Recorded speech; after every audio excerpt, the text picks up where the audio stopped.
हमारे जो माँ बाप पुरखों थे ना, उन्होंने बहुत अपनी हड्डियां पिघलाई हैं, उनको जहन में रखिए आप और हिंदुस्तान को देखिए उस नजर से जिस नजर से उन्होंने देखा था, तो हिंदुस्तान फलेगा, फूलेगा, चमकेगा, रोशन होगा।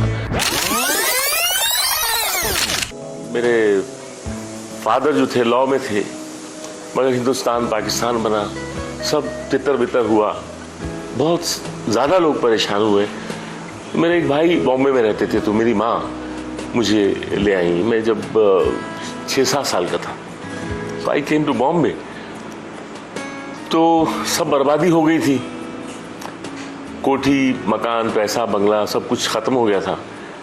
तो माँ ने यतीम खाने में खाना बना के, जबकि उनके पास 4 नौकरानियाँ थी, खाना बना के मुझे पाला और मुझे स्कूल में दाखिल किया। मैंने माँ से कहा कि मैं भी कुछ काम करना चाहता हूँ इनकी तरह। नहीं बेटा, आपको पढ़ना चाहिए ना। मैंने कहा इस पढ़ाई में क्या है जिसमें मैं आपको कोई सुख नहीं दे पा रहा हूँ, और ना हम दोनों सुखी हैं।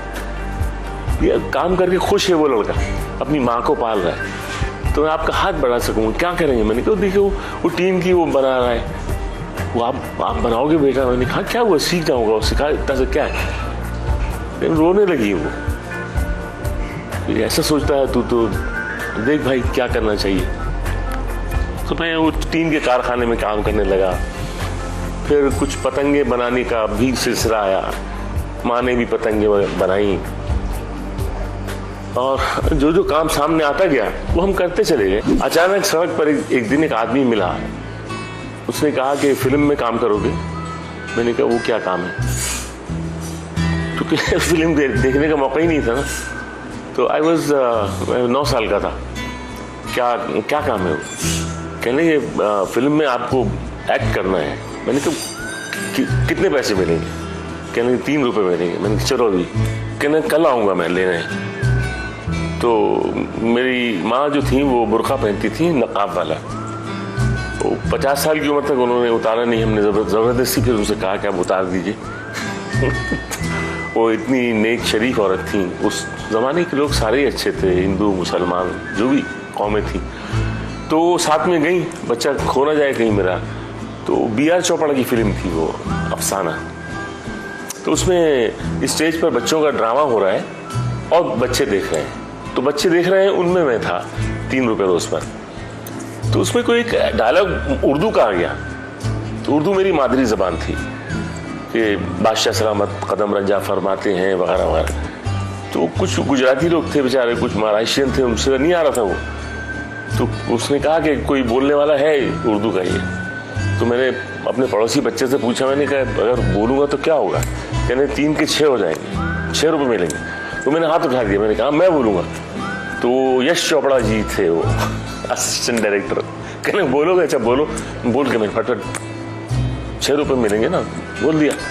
तो इस बच्चे को दाढ़ी मूछी लगाओ, वो दरबान था ना, तो पहले दाढ़ी मूछी लगा के दरबान। तो वहाँ से मेरा सफ़र, फिल्मी सफ़र शुरू होता है। उसके बाद सब सप्लायर्स जो थे फिल्मों में बच्चों को जो सप्लाई करते हैं, जहाँ ज़रूरत है, सबको मालूम हो गया अच्छा आर्टिस्ट है। तो छोटे छोटे रोल मिलने लगे, पैसे मिलने लगे। यहाँ तक कि एक बड़ी फिल्म मुझे मिली, और जिसका वो धोबी डॉक्टर फिल्म का नाम था। उसके रशेस फिल्म के मेकिंग में जब थी, तो बिमल दादा ने देखे, बिमल राय ने, उन्होंने कहा कि ये लड़का मुझे चाहिए मेरी फिल्म के लिए, भेजो। मैं ऑफिस में गया, बिमल दादा बैठे थे। क्या आप काम करेंगे इस फिल्म में? मैं कहा ठीक, 300 रुपये मिलेंगे आपको। ठीक है, 300 रुपये बहुत हुए ना। तो उसमें 2 बीघा ज़मीन बहुत ही खूबसूरत फिल्म थी, बहुत समाज को समझाने वाली फिल्म थी। तब उन्होंने बताया था कि किसान को बचाओ। आज 50 साल बाद किसान फांसी पे चढ़ रहा है, उस वक्त कहा था उन्होंने। तो वो हिंदुस्तान के लिए सोचते थे, अपने लिए नहीं। तो उस फिल्म में काम किया, शिवशाइन बॉय का एक रोल था मेरा। तो मैंने एक दिन उनसे पूछा कि दादा आपने मुझे देखा था रोते हुए, पूरे फिल्म में रो रहा था मैं, इसमें आपने हंसाने वाला रोल दे दिया, कॉमेडी रोल है ये तो उन्होंने कहा जगदीप, जो बहुत रुला सकता है, वो बहुत अच्छा हंसा सकता है। क्यों? कि उसका अंदर डेप्थ होता है। खोखले चीज में ही वो कॉमेडी नहीं करेगा। ये मेरी समझ में बहुत दिन बाद आया। क्या है कि मैं तो जिंदगी में इस तरह समझ में दिया, मालिक ने, मेरी माँ ने भी समझाया। उन्होंने एक शेर पढ़ा था, तूफान आया था बहुत बॉम्बे में, शायद 100 साल में, सब खंबे गिर गए, रेलें बंद हो गई, तो अंधेरी से जाना था, संडस रोड उसका नाम था। उस तूफान में हम चले जा रहे थे, इतने में एक टीन का पतरा उड़कर आया और माँ के पैर पे लगा, खून की तुलारी निकल गई। तो उन्होंने जल्दी पैर को पकड़ा, मैं रोने लग गया, घबरा गया, मैं 8.5 साल का था। तो उन्होंने फौरन अपनी साड़ी अंदर की फाड़ी और उसको लपेट बांध दिया। तूफान चल रहा था।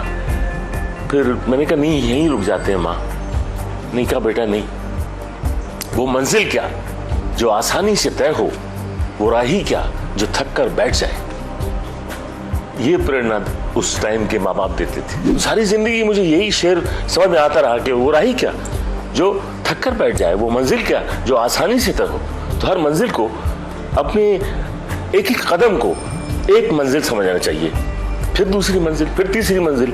ये नहीं कि छलांग मारे और वहां पहुंच जाए, मुश्किल है, गिर पड़ोगे। तो आदमी से इंसान बनने के लिए भी मंजिल है। आदमी तो सब है, लेकिन इंसानियत किस में है? वो इंसान है क्या? आप सब आदमी हो। कि हमारे जो माँ बाप पुरखों थे ना, उन्होंने बहुत अपनी हड्डियां पिघलाई हैं, उनको जहन में रखिए आप, और हिंदुस्तान को देखिए उस नजर से जिस नजर से उन्होंने देखा था। तो हिंदुस्तान फलेगा, फूलेगा, चमकेगा, रोशन होगा। वरना भैया बहुत मुश्किल है। प्लीज ट्राई टू अंडरस्टैंड क्या क्या किया उन लोगों ने आप लोगों के लिए, हम क्या कर रहे हैं। That's all.